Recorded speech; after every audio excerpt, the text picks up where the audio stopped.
Hello everyone. In this session, we would like to talk about visual attention and how visual attention or focus is brought about by manipulating the 6 extraocular muscles that we have in our orbit. So, visual attention and the control of the oculomotor system is what we are going to discuss today. So, in order to visualize an object, to fix our gaze upon an object, that is, to allow for the light from the object to come and fall into our fovea, so that we have a proper appreciation of the shape of the object, the size of the object, the color of the object, the distance of the object from my personal space, the curvature of the object. So these are the few modalities we look for, and so we try to focus the light coming from the object to my fovea. So in order to maintain the light on the fovea, we have to do several maneuvers. First and foremost, if I am looking at an object and turning my head to the right or to the left, then it is seen that my gaze is automatically fixed on the object. So first and foremost, there is a reflex known as the vestibulo-ocular reflex, or VOR.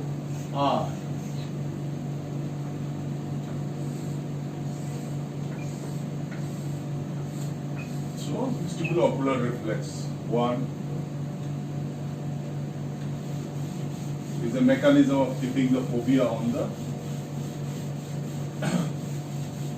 desired object of attention even when moving our head.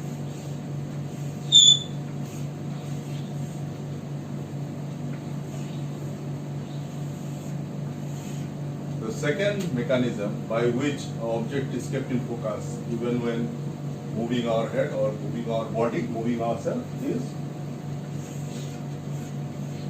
optokinetic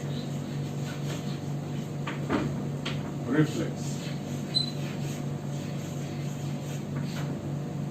So 1 and 2.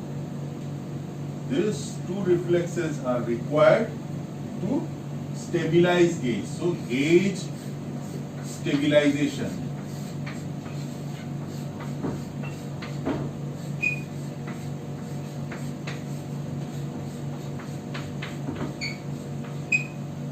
Or gaze fixation.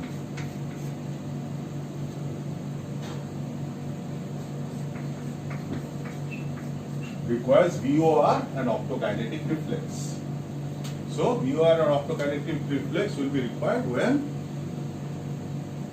the object is stable, the object we are paying attention to at the distance or near is stable, but we are moving, our head or our body is moving, our neck is moving on our head, and our eyes are following the object of attention even at various positions of the head, neck and body. So gaze fixation. Gaze fixation is brought about by two reflexes, VOR and optokinetic reflex. The other scenario is when we are static and the object or our visual field is moving. So,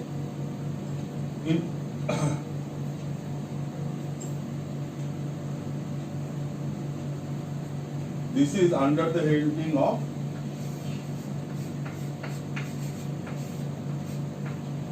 gaze shift.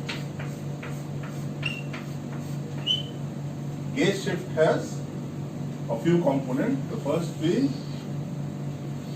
saccades.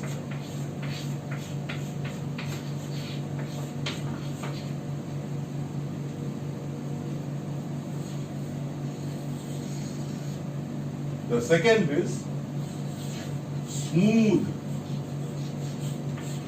pursuit.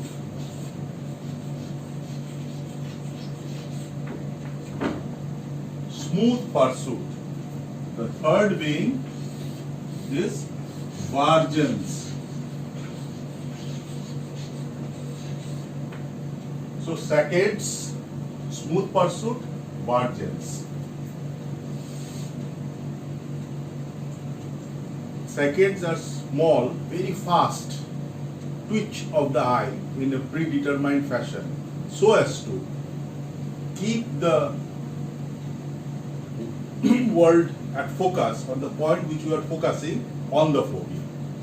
So the retinal image on the phobia slips for a little while, and then there is a little bit of minute but very fast readjustment of the extraocular muscle which brings the focus back into the phobia. This is happening many a times a second. So saccades are very fast movement which brings about the point of focus directly onto the phobia.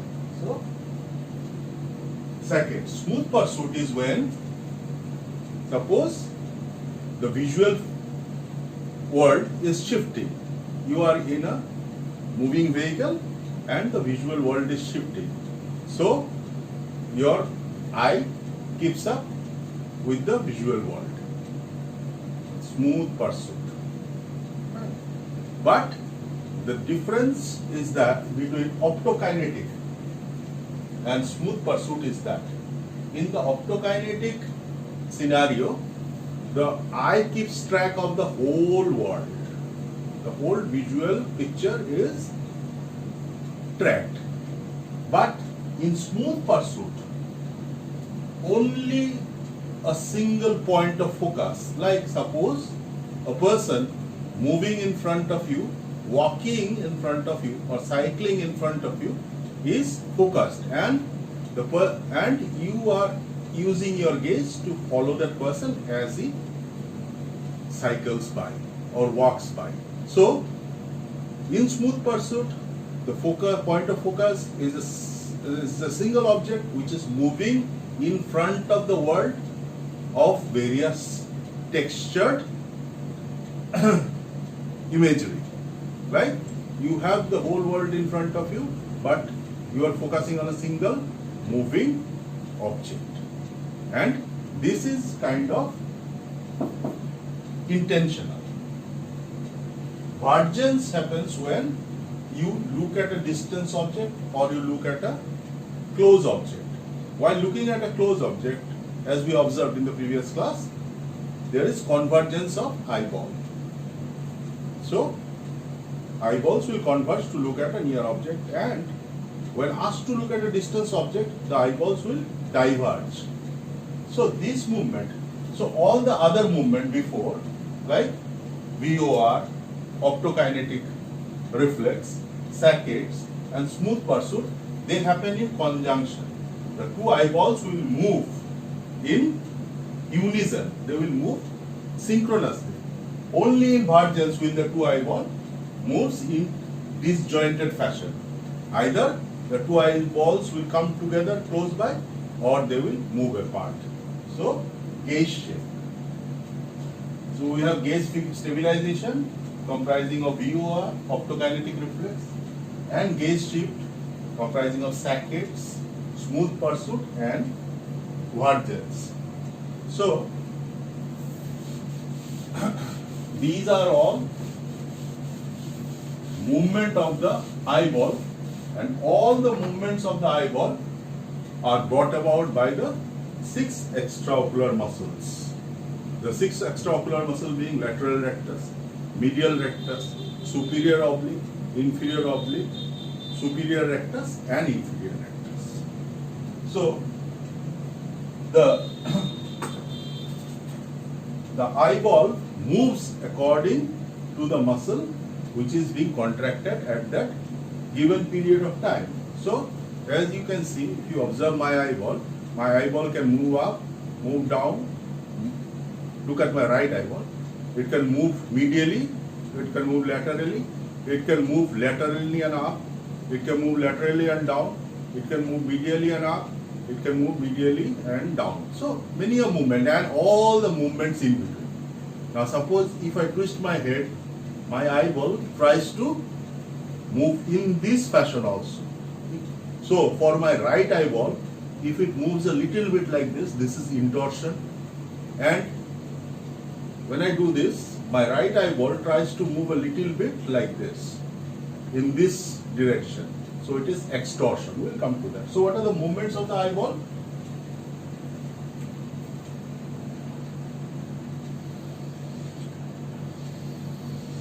The movements of the eyeball being up or down, elevation or depression. If this is the if this is the right eye, then this is lateral movement and this is medial movement because the nose is here.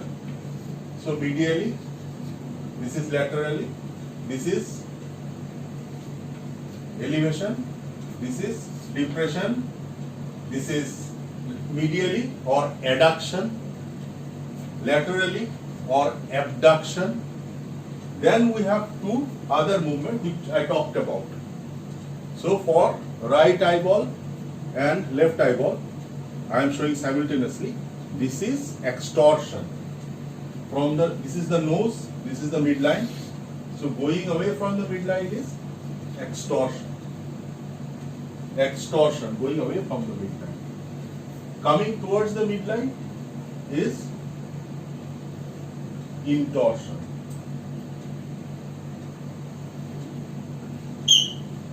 Going away is extorsion, coming towards is intorsion. So these are the few basic movements of the eyeball, and these few will combine to make all the movements possible. So what muscles confer what movement? Let us see. Please stay with me here. Take out your textbook and try to draw with me here.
Intorsion,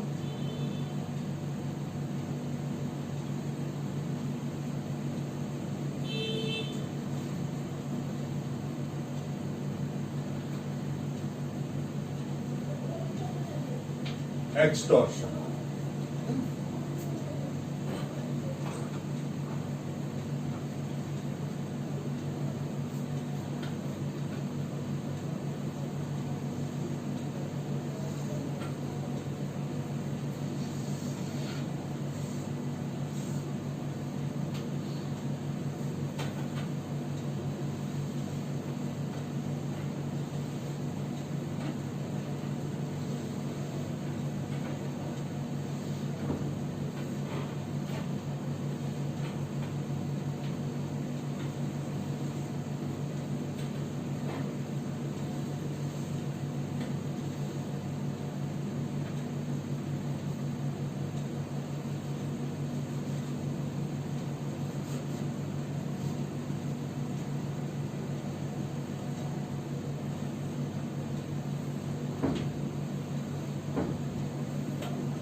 what I have drawn here are the 4 quadrants. 4 quadrants, and I have drawn 4 figures. So let us see which muscle contributes to what kind of extraocular motion.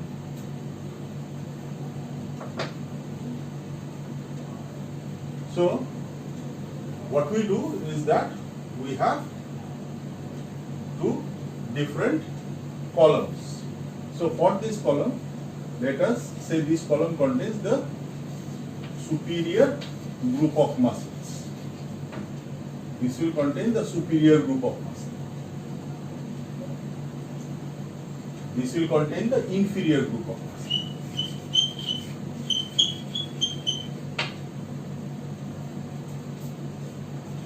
So superior 1, superior 2, inferior 1, inferior 2. Moreover, let us assume that this row contains the rectus muscle. The rectus muscles, and this row will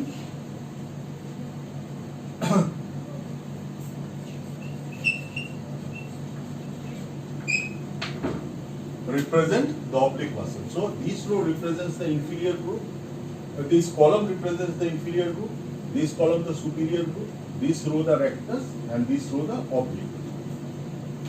And other than that, we have for the left eye, medial rectus,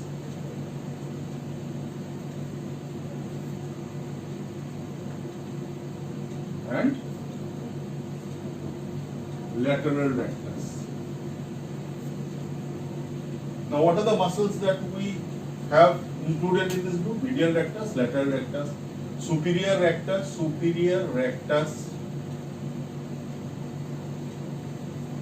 inferior rectus we have included, superior oblique we have, and we have inferior oblique.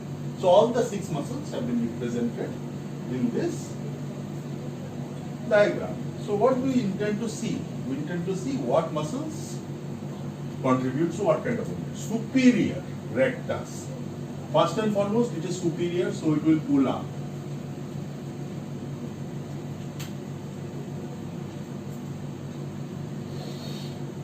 This is inferior, this will pull down. So superior rectus pulls straight up. Rectus means straight. Rectus means straight, erectus. So superior rectus will pull straight up.